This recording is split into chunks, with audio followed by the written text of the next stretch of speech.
Hi, it's me, Dashama. I'm super excited to present to you one of my other favorite poses, which is side crow, and it's also a revolving side crow. So there's two variations I'll be sharing today, and the preparation for this, you need to strengthen your shoulders, your triceps, and your core. That's pretty much a big part of it, but the other thing is spinal twisting. So before you do any of these, you need to do the warm-up poses.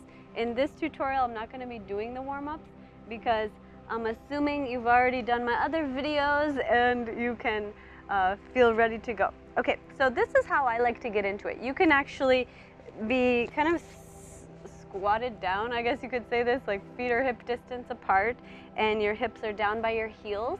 And you want to be in a twist. So you twist your body. I'm going to start to the right now. So palms are about shoulder distance apart, and the left elbow is right above the right knee. So this is where you're going to really get the stability, is this leg is going to be right on the elbow. Now this side though is squeezing into the side ribs. So you have to really squeeze your right elbow into the right side ribs, and the left elbow, it's not the elbow, it's a tricep really, where the knee is resting on the tricep.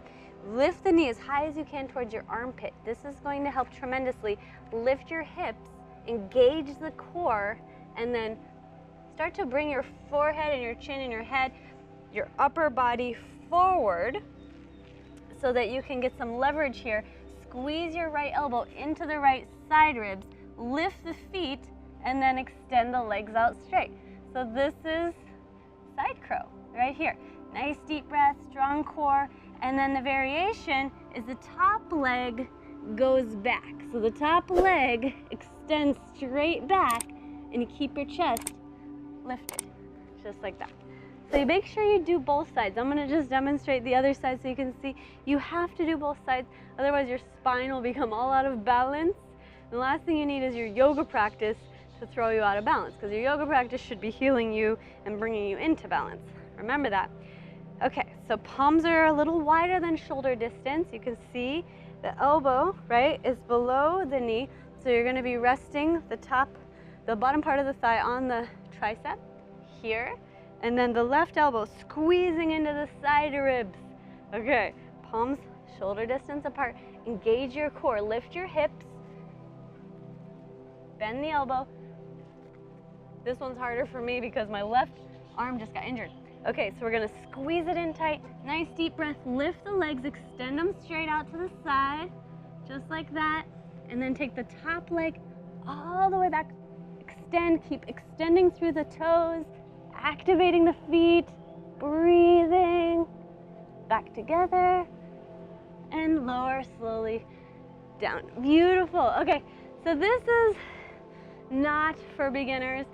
If you're new to yoga, probably don't try this the first day, but you could.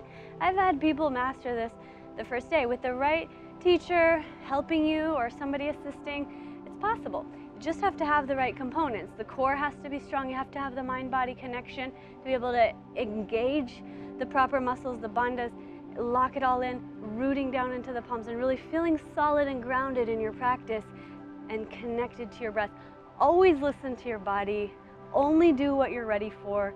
Let your practice unfold for you and let it be a magical journey of discovery and empowerment. Have a beautiful, beautiful, blessed day. Namaste. Click subscribe, click like, leave a comment, say hello.